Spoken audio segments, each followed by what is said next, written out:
Está no ar, abre aspas, o primeiro jornal multidigital do eixo SP-Rio. Abre aspas. Olá, bom dia. No ar, o Abre Aspas, ao vivo dos estúdios da SP-Rio+, no Pátio das Américas, Jardim Aquários, com transmissão simultânea direto do Facebook da SP-Rio+, e também do Facebook do jornal O Vale. E acompanhe o que de mais importante acontece na RM Vale, o Brasil e o mundo, pelo portal spriomais.com.br. Comigo aqui hoje o jornalista José Guilherme Ferreira. Bom dia, Guilherme. Bom dia. E o jornalista Júlio Ottoboni, comentarista de meio ambiente da SP-Rio+. Olá, Júlio, bem-vindo. Muito obrigado pelo convite, uma satisfação revê-lo, viu, Carol? E o recíproca... Zé Guilherme, que é meu amigo aí de longa data. De longa data, somos os todos. Os dois são, os dois. E os destaques desta edição. Bolsonaro está em São Paulo para a retirada de bolsa de colostomia. A tragédia de Brumadinho. Buscas continuam. Já são 58 mortos e 305 desaparecidos. Militares israelenses começam hoje resgate de vítimas em Brumadinho. Proposta que endurecia políticas de segurança em barragens foi arquivado no ano passado.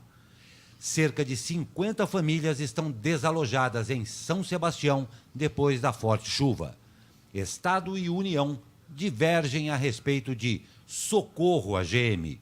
Documento O Vale faz balanço do governo Felício. Essa e muito mais notícias após o comercial. Até já.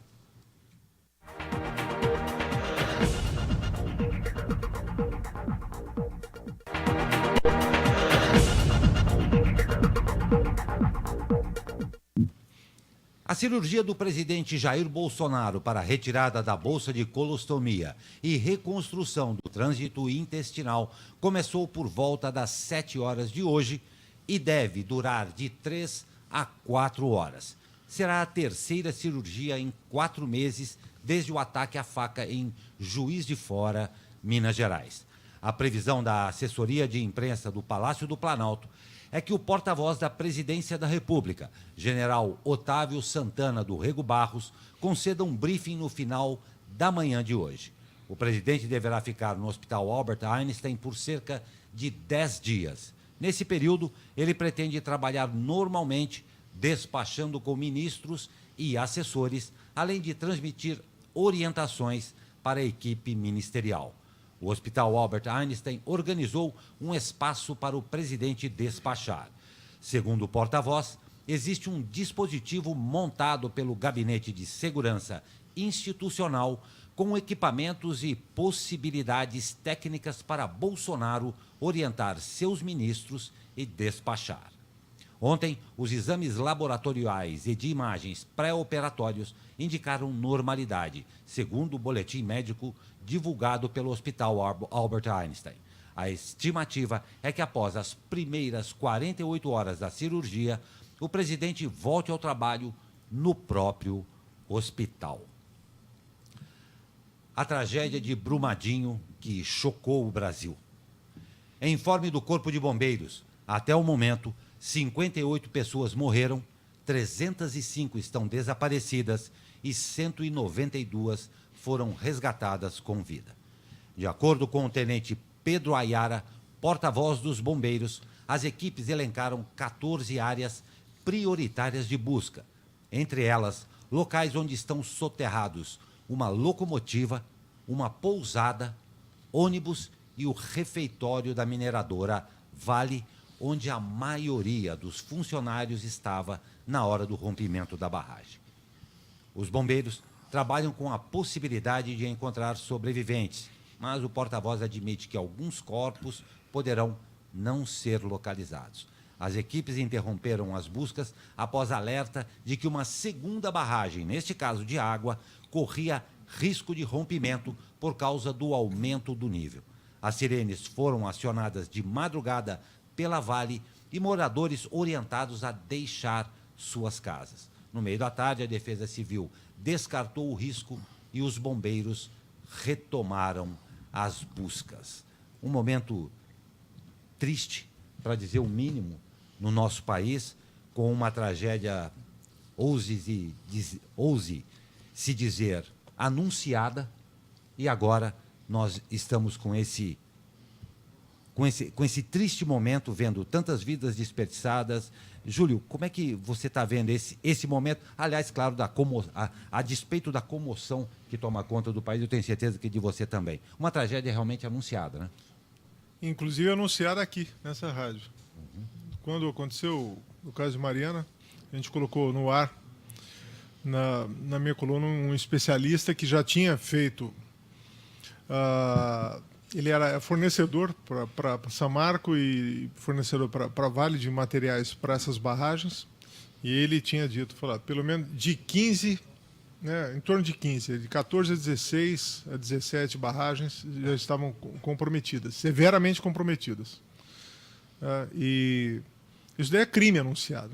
Isso daí não é uma tragédia anunciada, é crime. Você sabendo do fluxo, tá, desse rejeito, e você deixa que ainda haja habitação nesses locais, isso daí precisa ser investigado. Tem escritório, né? Tem escritório, os caras colocam refeitório lá. E não era só um refeitório, era também uma área de treinamento, tinha palestras e tal. Inclusive parece que estava cheia, estava cheio no momento. Isso daí vai passar de 500 vítimas, com certeza. E aí tem essa questão de contratar empresas gestoras de crise na área de comunicação que ficam no abafa. Tá? Você pega, como fizeram lá no caso da Samarco, de Mariana, né, e que você nunca fica sabendo exatamente o número. Lá de Mariana, a gente trabalhava com a possibilidade de mais de 100 vítimas. Tá? Isso, de uma hora para outra, começa a se reduzir num nível de redução impressionante, chegar até a 14 pessoas. Entendeu? O que tem em termos de estrago, não só ambiental, de fauna, flora, tá? Nativa, de animais domésticos que estavam... Tá? Isso daí é o típica tragédia anunciada que vai se repetir nesse país.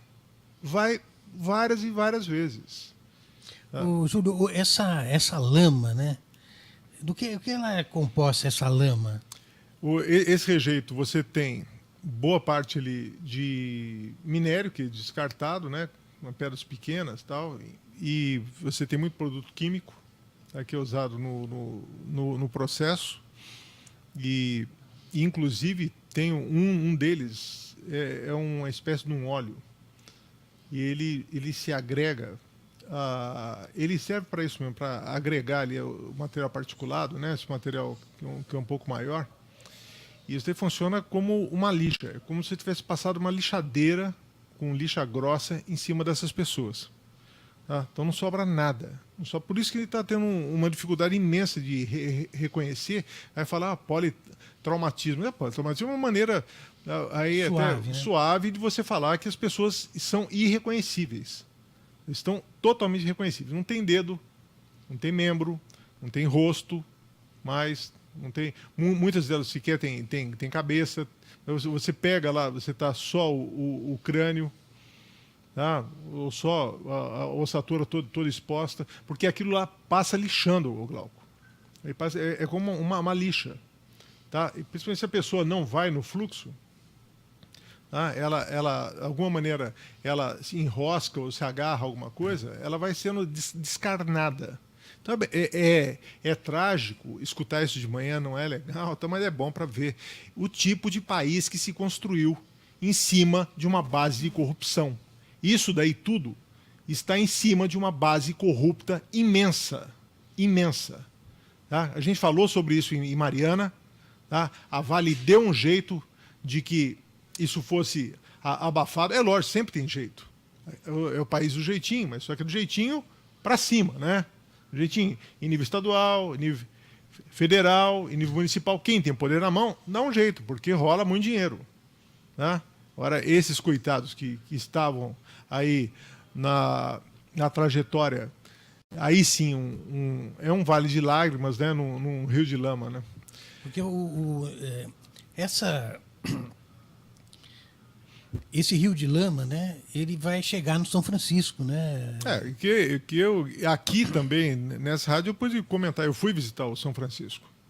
O volume d'água é ínfimo. Quando eu tive no São Francisco, coisa também de uns 3 anos atrás, o mar já tinha invadido a calha do São Francisco em 25 quilômetros. Você perto ali de Penedo, tal, você vê tubarão. Você vê tubarão, vê arraia, você vê vários animais que são marítimos, que estão ali dentro. Então, assim, o rio já perdeu totalmente a força. Agora, o que mais me preocupa, que ninguém ainda analisou, é que a mancha de desertificação, a gente já também comentou aqui, ela tem descido do norte de Minas Gerais, perto ali de Diamantina, tá descendo para a região de Belo Horizonte. E pega exatamente o que ainda você tem de reserva hídrica naquela região. Porque não pense que isso daí não contamina todo o solo. Tá? Você tem ali o que vier de solos porosos ali, vai absorver o que você tem de lixo. É lixo. Tá? E aí você... É trágico tudo isso, e nós temos ainda muito, você que acompanha aqui, você que acompanha o Júlio Ottoboni, nós temos muito a discutir sobre isso, mas ele falou uma coisa que nós temos que nos atentar muito. Primeira, segunda, de muitas que podem e devem vir caso não se tomem atitudes. Eu quero pegar uma carona no que você falou também a respeito dessa coisa chocante, dessa massa toda que acaba lixando as pessoas, e para falar a respeito de uma ajuda que chegou do exterior aqui, um grupo de cerca de 130 militares, médicos, engenheiros, bombeiros e técnicos de Israel começa a trabalhar hoje, já nas primeiras horas, na operação de resgate na região de Brumadinho, nos arredores de Belo Horizonte. Os israelenses trouxeram equipamentos modernos para rastreamento com capacidade de captação de imagem e detectores de vozes e ecos. Os homens e mulheres israelenses chegaram por volta das 21h30 em Belo Horizonte de ontem e foram recebidos pelo governador de Minas Gerais, Romeu Zema, na pista do Aeroporto Internacional de Belo Horizonte, em Confins. Os militares israelenses vão ajudar nas buscas por vítimas do rompimento da barragem da mínima Córrego do Feijão na empresa Vale, Brumadinho. Na conta das Forças Armadas de Israel, no Twitter, há um vídeo em que eles relatam o trabalho que será feito no Brasil, semelhante a outros em distintos países como Estados Unidos, Sri Lanka, Índia, Camboja, Congo, Argentina e Colômbia. O vídeo mostra as bandeiras do Brasil e da Índia. Em sua conta pessoal no Twitter, o primeiro-ministro de Israel, Benjamin Netanyahu, postou ontem imagens dos militares enviados para o Brasil e destacou a importância da delegação. Abre aspas.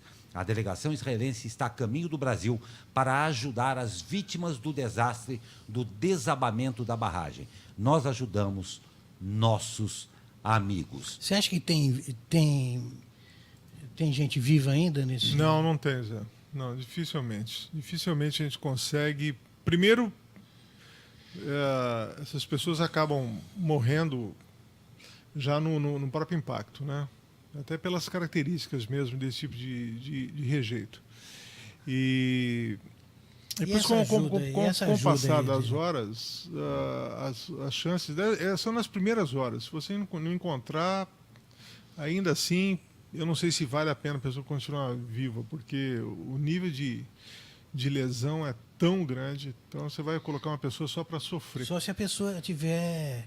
sei lá, pegado uma parte dela ilhada, tal. Se alguém tiver ilhado, conseguiu entrar numa daquelas ilhas que estão no e mesmo o resgate dos corpos começa a ficar cada vez mais difícil, dada a sedimentação, comentava eu e Guilherme. Olha, lá no caso de Mariana, você pegava aquilo, lá viram como um tijolo. É impressionante. Você quebra só na picareta. Aquilo ali, o pessoal de Israel está vindo, eu acho bacana, essa ajuda é uma ajuda humanitária. Já fizeram no Sri Lanka, que tem muito deslizamento, aí toda essa parte da Índia, essa parte oriental, Indonésia, Malásia, tal, que você for pegar na própria China, você tem também muito esse tipo de deslizamento, porque você tem cordilheiras muito grandes. Agora, os grandes especialistas nesse tipo de atividade aqui na América do Sul estão no Peru e na Colômbia. Esse pessoal seria crucial nesse momento, exatamente por causa do El Niño. Tá? Então, eles têm a técnica que eles desenvolveram para buscar vítimas, né? E embaixo desse tipo de escombro, que é diferente de um escombro, por exemplo, de terremoto, é bem diferente. Eles são experts. São muito bons, realmente são muito bons. Aqui em São José você tem o CEMADEM, né? Que está sempre fazendo aí uns congressos e uns seminários, uns encontros com as defesas civis aí de todo o Brasil para orientar nesse tipo de desastre. E é bom que se afirme que isso daqui não é um desastre natural, não, hein? Que fique muito claro. Fique muito claro. Isso daí é crime mesmo, é crime. O presidente da Vale, como o presidente da São Marco, que não foi preso na época, já devia estar encarcerado. Não ele, como toda a diretoria. O que aconteceu é crime. Sem a menor dúvida. E eu vou passar, e quero também o comentário de vocês aqui, para você ver isso tudo que você está falando. O Senado Federal arquivou, no final do ano passado, um projeto que endurecia a Política Nacional de Segurança de Barragens. A proposta não foi para a frente em razão do término da legislatura iniciada em 2015. A PNSB tem, entre as metas, garantir a observância de padrões de segurança para reduzir a possibilidade de acidentes em barragens. O projeto foi apresentado pelo senador Ricardo Ferraço, do PSDB do Espírito Santo, em 2016, após o rompimento da barragem de Fundão, em Mariana, que ocorreu em novembro de 2015. O texto chegou a receber relatório favorável do senador Jorge Viana, do PT, mas não foi votado pela Comissão de Meio Ambiente. Ao apresentar a proposta, Ricardo Ferraço afirmou na época que a criação da Política Nacional de Segurança de Barragens, em 2010, representou um avanço, mas que a implementação, segundo o senador, tem sido mais lenta que o desejável. As discussões sobre o assunto de segurança nas barragens brasileiras voltou a ser pauta porque, na sexta-feira, um novo rompimento da mineradora Vale aconteceu em Brumadinho. Passamos por tudo isso para voltarmos ao ponto inicial. Discute-se.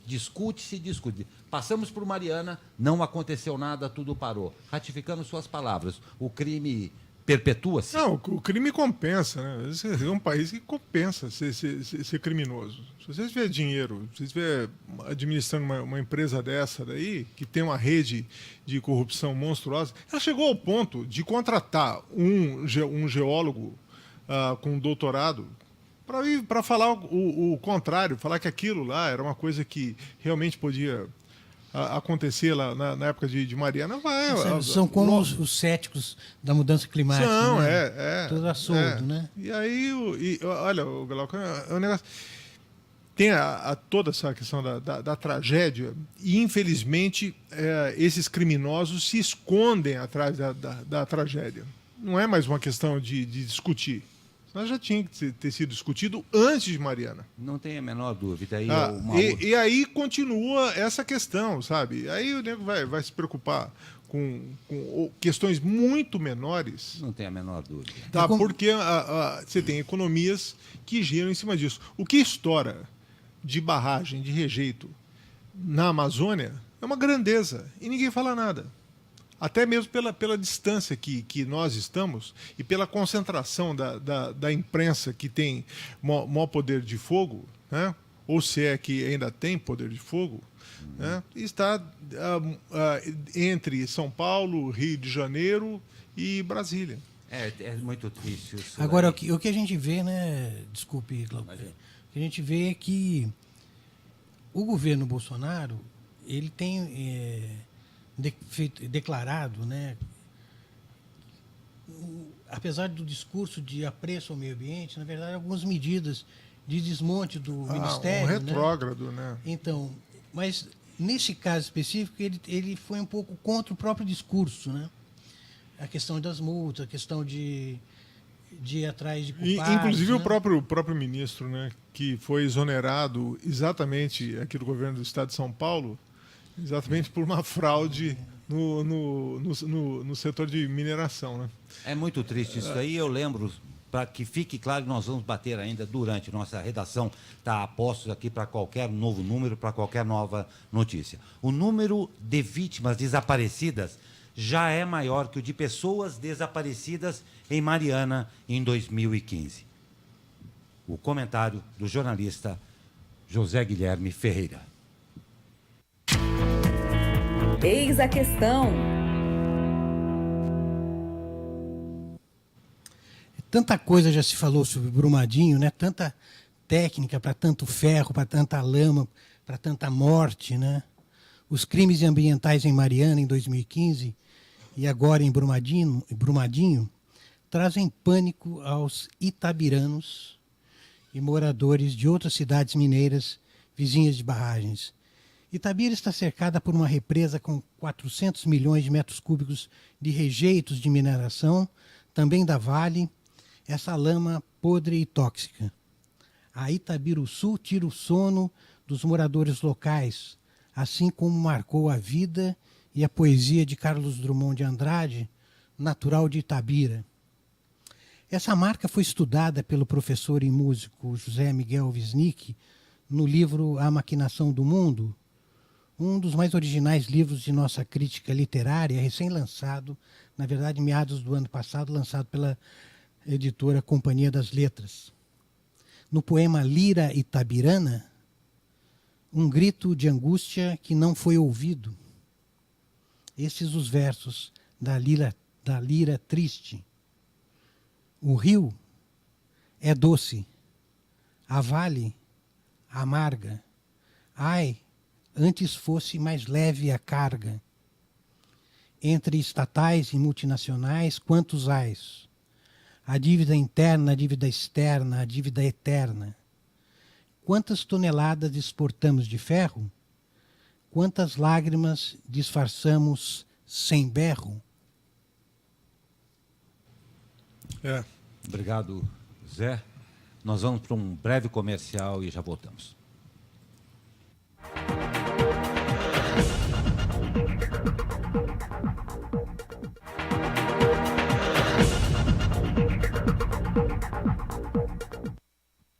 E na volta, como sempre, eu chamo o meu amigo Caio Souza para o tempo para toda a região. Fala, meu amigo Caio. Fala, Glauco Turnes, e muito bom dia. A semana vai ser de bastante sol e calor aqui na nossa região. A segunda-feira já começou aí com um céu um pouco mais nublado, com uma névoa, mas isso logo logo vai mudar de panorama, o sol vai começar a brilhar e brilhar forte. E por conta disso, as temperaturas vão subir novamente. A máxima prevista na região do Vale do Paraíba é de 33 graus. Já na capital paulista ficaremos com 31, o litoral norte com 32 e a Serra da Mantiqueira com 26 graus de máxima. Hoje nós temos uma massa de ar mais seco, né? Um sistema de alta pressão em altos níveis da atmosfera que deve inibir aí a formação de nuvens. Por conta disso, as chances de chuva aqui na nossa região, lá na capital, é muito baixa. Ela existe, mas é muito baixa e essas condições devem permanecer pelo menos aí até a quarta-feira, onde as chances de chuva são bem pequenas e as temperaturas vão ficar elevadas também, tanto hoje quanto terça e quarta-feira. Caio Souza, direto da Sala de Operações do Tempo Vale, para o jornal Abre Aspas. Romântico. Obrigado, Caio Souza. E a chuva já fez estrago por aqui também. A Prefeitura de São Sebastião informa que ainda está calculando os estragos causados pelas fortes chuvas dessa sexta-feira. Os bairros mais atingidos foram São Francisco, Morro do Abrigo, Topolândia, Itatinga e Varadouro, todos na região central da cidade. O município está em estado de alerta. Com as chuvas, aproximadamente 50 famílias tiveram que sair de suas casas. A Defesa Civil está em operação vistoriando os imóveis para liberação das casas e, assim, autorizar o retorno das famílias que ficaram desalojadas. Uma força-tarefa com diversas viaturas da Defesa Civil estão fazendo o rescaldo das residências e ruas afetadas. O Fundo Social de Solidariedade de São Sebastião está arrecadando doações de toalhas de banho, produtos de higiene pessoal, alimentos, produtos de limpeza e roupas de cama. O Fundo Social de Solidariedade fica na rua Capitão Luiz Soares, 33, no centro. Mais informações pelo telefone 12 3892 4991. 3892 4991. Viu, Júlio? Eu queria aproveitar a sua presença aqui para perguntar sobre esses fenômenos extremos. Nos de nossos chuva, quintais, né? inclusive. Aqui em São José, com chuva que cai, tempestade. Cortina d'água, né? Um negócio assim impressionante. Eu tive a possibilidade de. Uma vez eu fotografei aqui não nesse prédio, no outro que a gente ocupava, uma cortina d'água. Tá, que isso daí já é um fenômeno que estava previsto dentro dos extremos climáticos, nas mudanças climáticas globais, que as chuvas cairiam com grande intensidade, tá, num ponto só. Não é mais aquela chuva, aquela tempestade que é distribuída, né? A questão de semanas atrás a gente teve uma tormenta impressionante aqui. Jardim das Indústrias. Que pegou no Jardim das Indústrias, depois teve na Andrômeda, né? Que assim destruiu a Andrômeda e tal. Então aquilo cai, um volume d'água concentrado, tá, num ponto só. Lá, a questão de São Sebastião, que agora acabou de ser noticiado, eu tive lá no bairro São Francisco. A ocupação e o uso do solo nessas áreas do litoral norte é uma coisa impressionante como é irregular, né? São áreas de risco. Totalmente de risco, né? Estão subindo a serra, pô. Todas as encostas ali estão cravejadas de casa, pô. Sabe? E aquilo ali é o seguinte: você tira a mata, você cria um processo de aceleração da água. Ela vem numa velocidade, o que é aceleração? Né? É o aumento da velocidade de um ponto A para até um ponto B. Né? Então você faz arroamento, tudo, você tira todos os bloqueios que a água tinha, inclusive a possibilidade dela penetração no solo. Isso quando você não represa ela. Né? Você vai começando a gerar pequenos represamentos. Acontece o que aconteceu em 67, lá em Caraguatatuba. A dinâmica geológica dessas serras, tanto da Mantiqueira quanto da Serra do Mar, ela ir caminhando. Ela vai... Esses desabamentos, tá, estão dentro do perfil geológico delas. Elas vão, no caso da Serra do Mar, ela vai caminhando para cima do mar, vai reocupar aquela área que hoje está assentada as cidades, né? E aqui a gente está numa área de vale, então dentro do vale está mais propenso à inundação, né? Mas nas áreas de encosta a coisa complica muito, porque você vem ali quando você tem esses tipos de desmoronamento e tal, né, se movimenta essas massas muito grandes, aquilo leva tudo. Aquilo realmente leva casa, rua, não segura, é uma força muito grande. Não tem como, né? Não tem como. Você só tem como conter se você não ocupar e plantar árvore, né?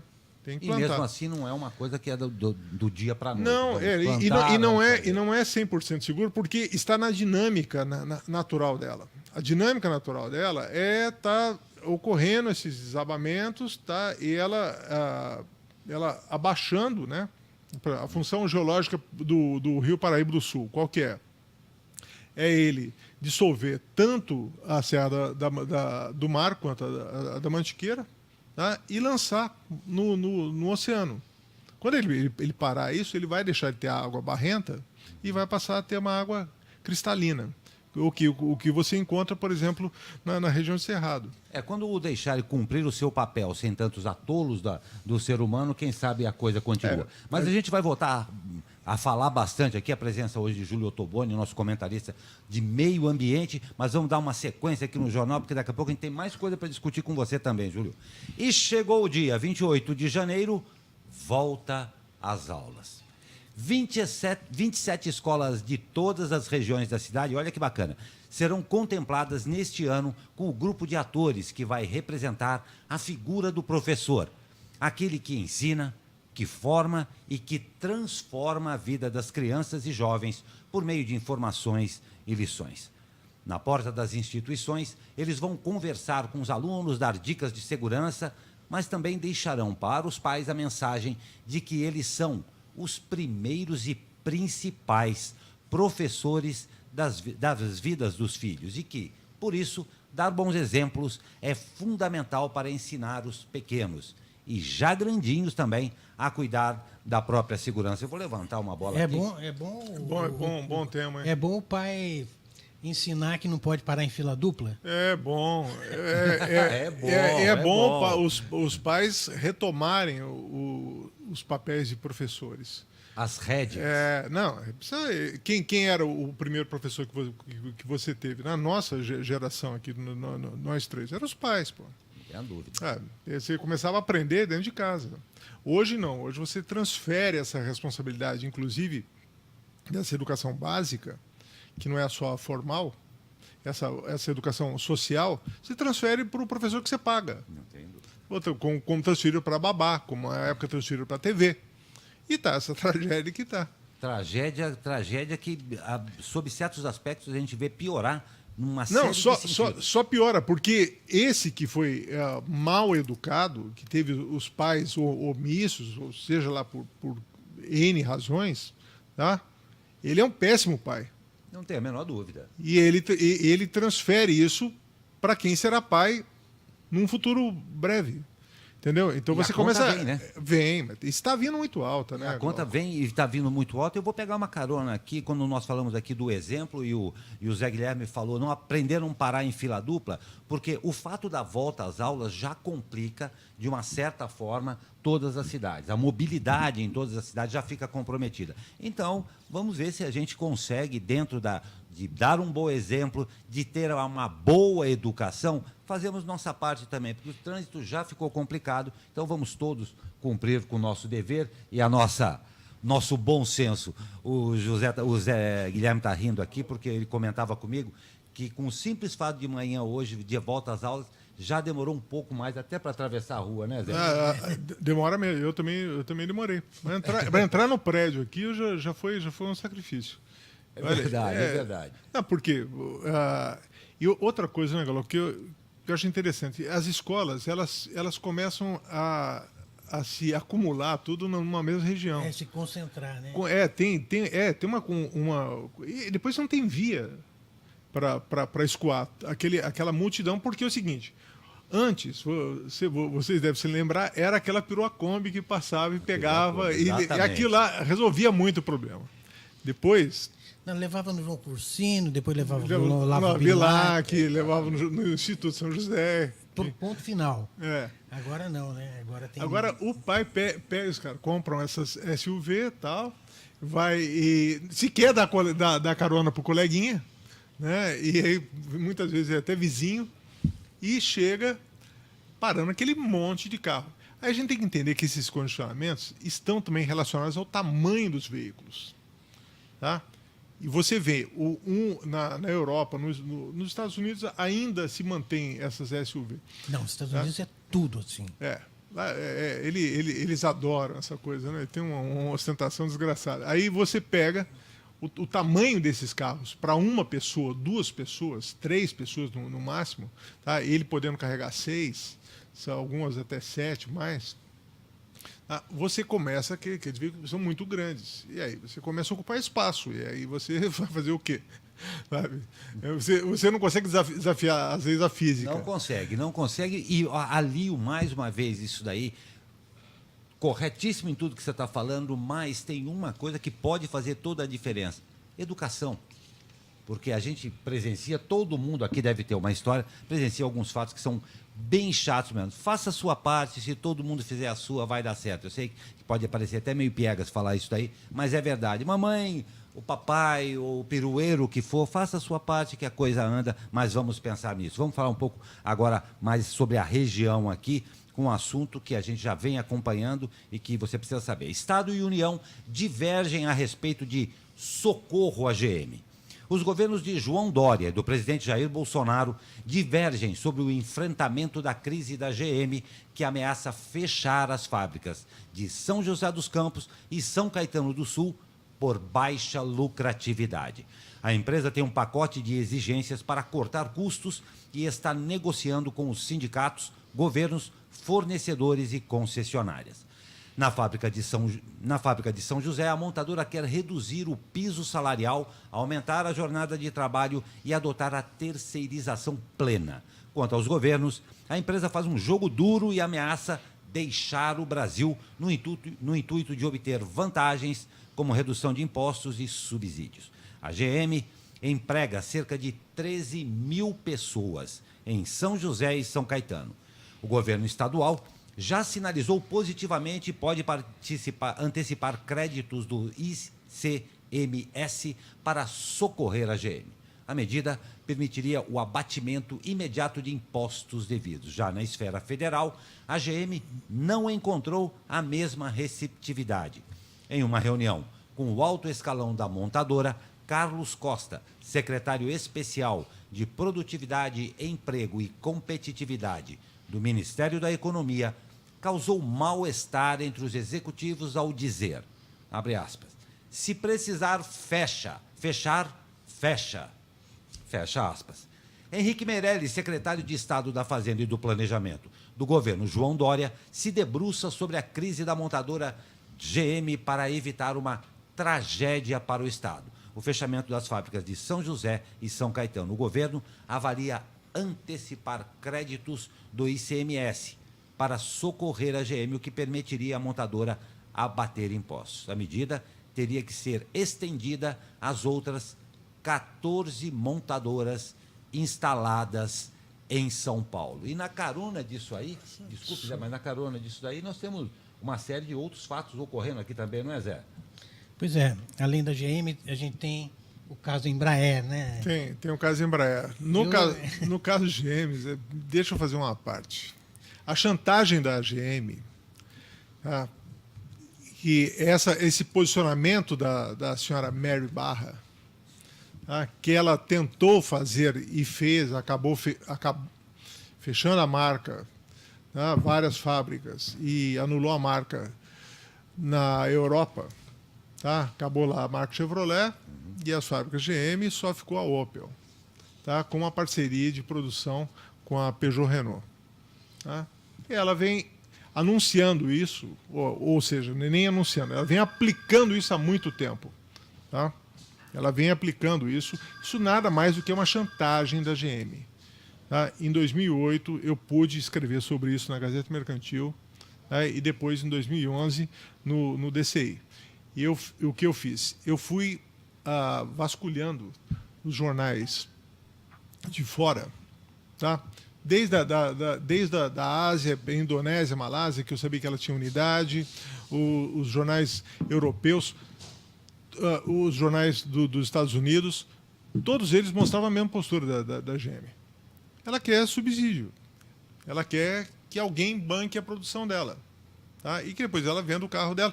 Como é que ela explica? Ela é líder de mercado, pois é, no país. Como é que isso aqui pode ser deficitário com alguém que é líder de mercado? Ela está querendo achacar o Estado brasileiro. Sabe? Sai a GM, convide outra para ocupar, inclusive retome as áreas que foram doadas para a GM, como a área de São José dos Campos, que ela não comprou, foi doada. Tá? É a maior área. Retome essas áreas. Com certeza, você cobrando o que já foi subsidiado, você consegue pegar todo, não só em termos de área, todas as fábricas, ou Gravataí, ou São Caetano, São José dos Campos, e o que ela tiver. em termos de subsidiar dessas pequenas fábricas que ficam subsidiando a produção dela. Tá? E convide uma outra marca para se instalar. Eu acho essa coisa de vir para os países que têm uma economia mais fragilizada, como é o caso do Brasil, o caso da Argentina, tá? E você fazer uma série de exigências, tá? Para você aumentar, aferir um lucro ainda maior, tá? Isso daí sem pensar. Qual é o. É fácil até você ver isso daí. Veja o grau de importância que a GM tem dado para São José dos Campos. Quase não, é nenhum.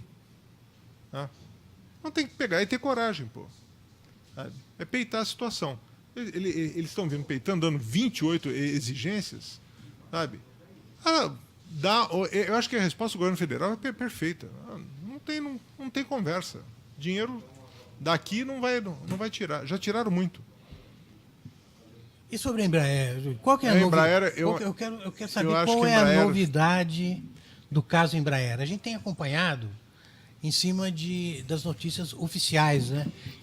Nós trouxemos hoje você aqui para falar de bastidor e do que ocorre nesse caso Embraer.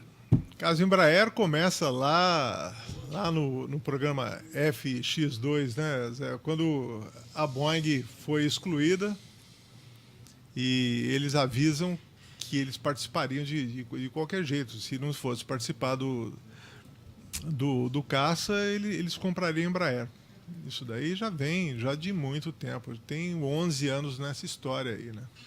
E isso daí eu acho que eu fiquei sendo voz única, falando que a Embraer da Boeing, Você mesmo, nós dois já conversamos isso daí há quantos anos. E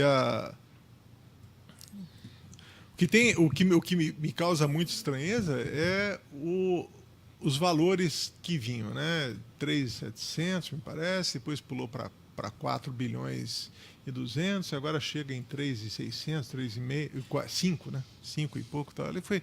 E assim, ao mesmo tempo que vai crescendo o valor da compra da Embraer, vai se calando as vozes. É interessante isso, né? Para o Brasil não é tanto peculiar, né? Não, eu queria saber o seguinte: a gente tem essa joint venture que não é joint venture. Que não é uma joint venture, é uma compra. Essa compra, ela é fato consumado? Eu acho que já é fato consumado há muito tempo. Eu acho que é fato consumado há muito tempo. Ela só está. A Boeing já comprou a Embraer há muito tempo, através de fundos de pensão, de fundos de investimento. Tá? Só que ela não nominava essas ações, ela usava ali teste de ferro. E ela já interfere na produção da Embraer, nas vendas da Embraer há muito tempo, né? E a gente tem que lembrar assim, quando eu vejo aí o esperneio do PT, é que me causa mais náusea. Por quê, João? Porque você sabe que a Golden Share nunca foi usada? Essas ações que podem provocar veto, tá? Você tem veto, mudança do nome, você tem veto para pulverização de capital, você tem veto para projetos militares e você tem veto para perda do controle acionário por parte de brasileiros. Para todos esses aspectos. Para todos esses, são 4 principais aspectos. Esses 4 principais aspectos, no governo do Lula, em 2006, foram todos alterados sem a União se manifestar. Inclusive com o aval do então presidente Lula. Tá? Mudança da fábrica do Super Tucano de São José dos Campos para Jacksonville, nos Estados Unidos. Mudaram a fábrica militar do avião, o único avião customizado para atuar em floresta tropical no planeta. Mudaram para os Estados Unidos. Ninguém falou nada, inclusive a imprensa. Inclusive a imprensa especializada. Ninguém falou nada. Nada. Tá? Mudaram o nome da Embraer. Eu não chamo mais Empresa Brasileira de Aeronáutica. Chamo Embraer S.A. Passou a chamar Nova Embraer, depois a Embraer S.A. Pulverizaram o capital. Tá? Foi aberto o capital na Bolsa dos Estados Unidos, no Dow Jones e Bovespa. E você teve uma perda do controle acionário. Tá? Os brasileiros não são mais dono do maior percentual das ações da Embraer. Não deve. A Embraer hoje deve estar com mais de 90% do capital na mão de estrangeiros. Tudo isso era previsto pela Golden Share, podia ser bloqueado pela Golden Share. Como essa negociação agora, né? Porque o KC 390 vai ser produzido nos Estados Unidos. Já avisaram isso. Alguém já notou que pararam de falar no tal do Gripen? O Brasil não paga mais a Suécia há muito tempo. E esse desmonte é proposital. Pô. Por que o Trump pega e dá o aval para a Embraer vender os Super Tucanos? Se não me falha a memória, foi para a Nigéria. Tá? Quem da imprensa, que eu só conheço vi só um, que noticiou a condenação dos vice-presidentes e diretores da Embraer? Vários deles. Só o Faustinho Macedo, que foi meu colega e nosso colega, lá no Estadão. Ninguém mais deu nada. O que tem ali, o que está acontecendo, Zé, principalmente na parte de imprensa, é o seguinte: a direita, a tal direita que falam, que isso é uma bobagem também, essa dicotomizar isso, e a esquerda, estão comprometidas com o mesmo projeto de desmonte. Todas elas levaram dinheiro nisso daí. Sabe? Primeira coisa, vai vender a Embraer? Primeira coisa tem que se fazer: investigar a interferência do seu Luiz Inácio Lula da Silva, que está preso lá em Curitiba, ainda continua preso em todo o conforto possível, né? Que ele não foi para a carceragem, isso que é outro mistério, né? Tinha que se investigar qual foi o grau de interferência dele nessas transferências, tá? Nesses 4 itens. E por que ele não atuou? No mínimo ali é crime de lesa pátria. Agora, a ânsia, o afã de acertar esse negócio que é um negócio grande, pô. O negócio da Bombardier com a Airbus é uma linha de montagem. E o governo de Quebec ainda ficou com parte das ações. Não deixou que se comprasse integralmente, não. Ali sim, é uma parceria, porque ela tem tempo para acabar. Tem tempo para começar, tem tempo para acabar. Aqui não, aqui é uma compra. Aqui é uma absorção. E a Embraer compete, sim, em segmentos com a Boeing. Basta ver o 737 e os aviões da Embraer. Com relação a... O que preocupa bastante também é a relação da manutenção das plantas, né? Os comunicados recentes da Embraer garantem que vão ser mantidas as fábricas do jeito que estão, né, aqui no Brasil. Como ela garantiu em 2008 e 2009 que não ia ter demissão nenhuma e depois demitiu 4.000, né? É assim, né? Não vale no papel. Não vale nada. Palavra de direção da Embraer deve valer menos do que uma ação bem baixa que ela vai ter depois dessa tal de anexação. Não vai valer nada. Os 20% que a Embraer está... Aí que está a jogada. Compra os 80%, deixa com 20% na tal da joint venture. Só que é um residual, cara. Não vai valer nada. Com o tempo, aquilo ali, a Boeing vai comprar os outros 20%. A capacidade produtiva que a gente tinha de aeronave vai se perder. Como que você vê a defesa que se faz de que o mercado global levou a isso, né? Essa conversa é velha, né? Essa conversa é velha. Por que a Embraer não explica, tá? Quando teve o Dmitry Rogozin aqui, tá? Que era ministro da Defesa da Rússia e um dos... seria vice-presidente da Rússia, não dá para você falar exatamente, porque os cargos são diferentes na República. Ele tinha acertado a produção de um avião civil, com a Embraer, Tá? E eles iam produzir e iam vender para o BRICS, para os países do BRICS. Ela conseguiria entrar no mercado, nesse mercado dos países emergentes, tranquilamente. Ela não consegue explicar por que ela fechou a porta na cara do Dmitry Rogozin, fechou a porta, não deixou o cara entrar na fábrica.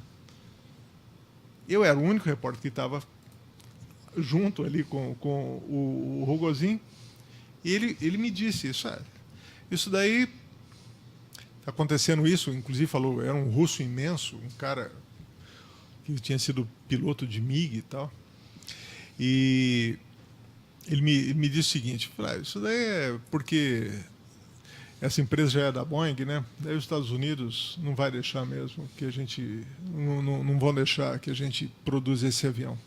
Eu estava com o avião pronto. Ele falou, isso daí não foi uma reunião só que nós tivemos, eram várias.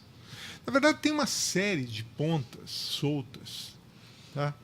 Que as pessoas, assim, chegou e falou, a Embraer usa o mesmo argumento. Eu vou quebrar se eu não for vendida, na época do Fernando Henrique. Você se lembra da privatização. Correram para privatizar. Aí ela chega no começo dos anos 2000 e fala... Na verdade, ela foi privatizada no governo Collor, né? Não, ela é no governo do Fernando Henrique. No governo Collor, o que é 94. No governo Collor, ele faz uma intervenção nela. Tá. Com o João Cunha. E porque se descobriu na época do Collor que a dívida da Embraer tinha, olha, surpreendente isso, né? Os bastidores da Embraer, né? A dívida da Embraer era a mesma, tinha o mesmo volume do parque sucateado dela. Ou seja, tudo que ela tinha comprado de parafuso, que não servia, entendeu? Assim, bilhões em parafusos, em porcas, em gabaritos, tal, era o mesmo valor da dívida dela. Você pegava o parque sucateado dela, era o mesmo valor. Aí quando o João Cunha foi mexer nisso daí, tá? Logo, rapidinho, arrumaram para o cara sair, né? A questão da Embraer tem muita ponta solta, meu. Tem muita coisa para E nós vamos trazer você para comentar mais coisas no próximo programa. Essa história porque tem muita coisa mesmo, né? De falar, olha, eu vou quebrar. Esse argumento já umas 3 vezes, pelo menos, eu já escutei. Entendeu? Eu vou quebrar e você pega a saúde financeira da empresa, está muito boa. Pois é. Assunto não falta a respeito disso aqui, né? Não falta mesmo. Mas a gente vai tocando aí. O documento O Vale faz balanço do governo Felício, rodou aí esse final de semana. Entre as áreas elencadas pelo jornal O Vale, com base nas promessas eleitorais de Felício Ramute, a que está mais próxima de ser totalmente concluída é a saúde. Dos 15 compromissos firmados pelo Tucano na campanha nesse setor, 12 já estão com sinal verde, incluindo a mais recente e uma das principais bandeiras do prefeito: a entrega de medicamentos de alto custo nos bairros. Na área, o ponto negativo fica por conta do Hospital da Mulher, promessa que tem funcionamento colocado em xeque após o fim da parceria entre a Prefeitura e o Hospital Antoninho Rocha Marmo.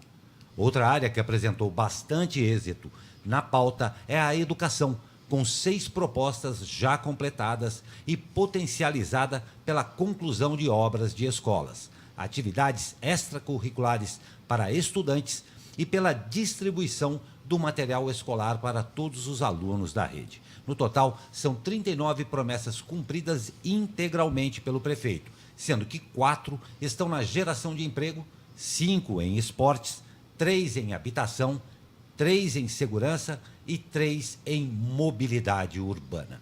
Este último, inclusive, é o setor que mais concentra propostas na estaca 0, aquelas que ainda não saíram do papel.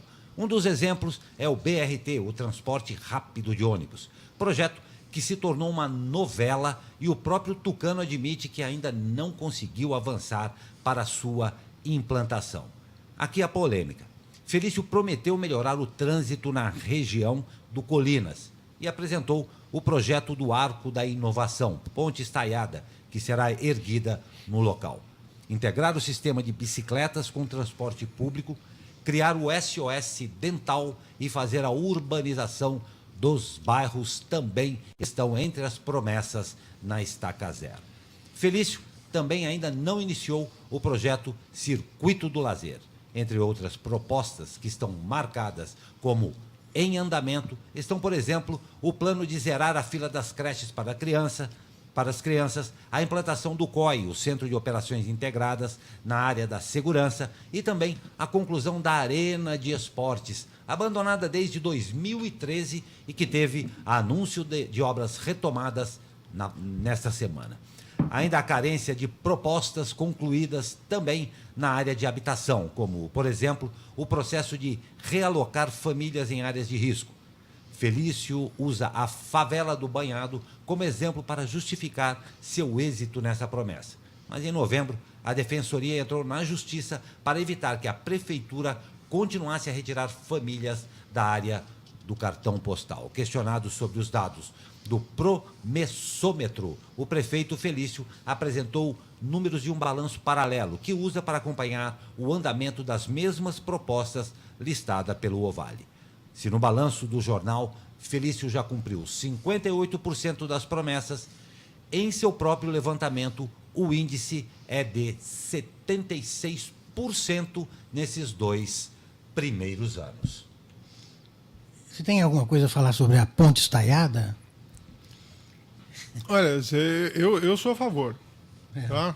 Eu sou a favor e você nota que só 50% dela, no projeto, ela teria que ter mais braços, né? Que o grande problema é o seguinte, você continuar tendo, e aí se noticia agora essa questão da postura do governo federal, que eu acho ótima, não tem que subsidiar carro mesmo, tá? E você ter essa questão do consumo do veículo, né? do carro, né? Acaba sendo subsidiado e acaba as pessoas comprando demais. Você tem uma cidade que ainda tem um poder aquisitivo alto, então o cara não compra um carro, o cara compra 2, 3 carros, né? E acaba isso daí inchando a cidade com um volume de carro muito grande, né? Se você pegar o índice de carro por habitante de São José, deve estar aí por volta de 1,6. A cada 1,6 habitantes você tem um carro. É muito alto, cara. Então, e aí você começa a olhar também, tem né, a distribuição geográfica, como São José ocupou o solo, né? São José é o quê? Um platô e um vale, quanto é lugar, né? E tem deslocamentos que são muito longos, que o cara vai ter que fazer ou carro ou vai ter que investir realmente uma fortuna, um dinheiro muito grande, que eu não sei se tem, eu não sei inclusive se terá no futuro, pelo quadro econômico que está se desenhando aí, tá?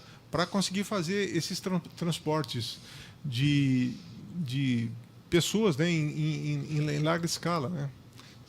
Aí começa aquela coisa que você vê lá na Grande São Paulo, né? Você vê lá o trem, aí não sei o que, com o metrô tal, e todo mundo entulhado. E quanto mais você cria a linha, mais gente aparece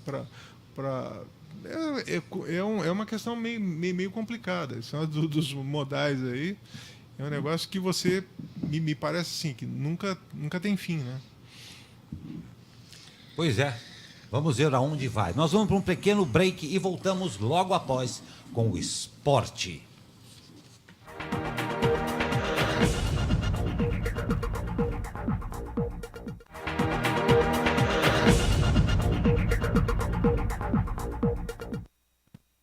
E o esporte, o vôlei Taubaté perde para Minas e está eliminado da Copa Brasil. O time da região saiu derrotado pelo placar de 3-2, com parciais de 32-34, 25-20, 25-20, 22-25 e 9-15. A partida durou cerca de 3 horas. Com a derrota, o Taubaté dá adeus ao tricampeonato. O time da região já ganhou o torneio em 2015 e 2017. A grande final foi entre Sada Cruzeiro e Minas, que jogaram ontem. E o Cruzeiro sagrou-se tetracampeão da Copa Brasil de Vôlei. O próximo compromisso dos taubateanos será pela Superliga Nacional na próxima quarta-feira. O time da região enfrenta o Campinas às 21h30 no ginásio do Abaeté. E o São José recebe nesta segunda o Botafogo, às 20 horas no ginásio Lineu de Moura, em São José dos Campos.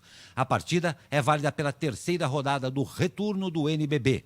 As duas equipes vêm de derrota na competição.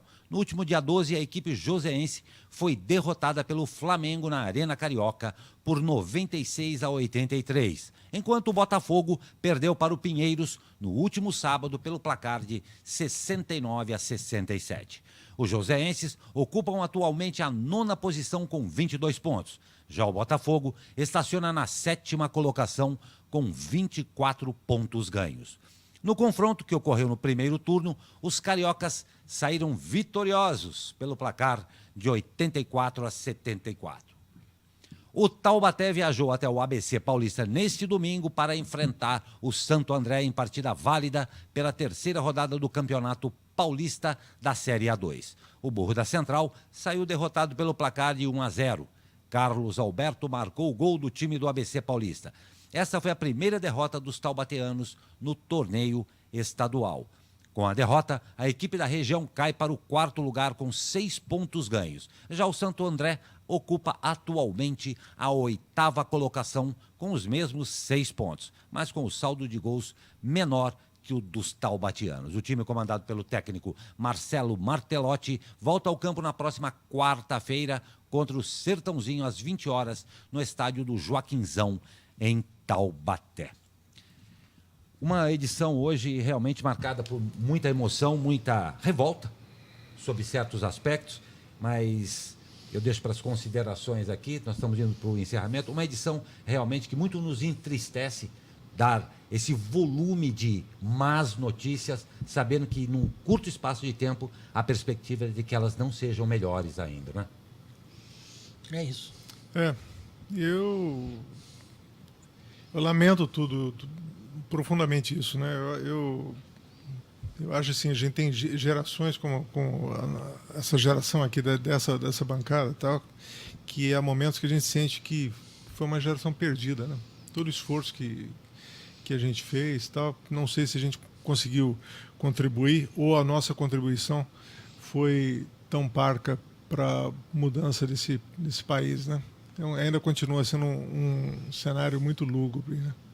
Não tenha dúvida, mas eu tenho certeza que também, ouso dizer que posso falar em nome de vocês, nós não vamos desistir.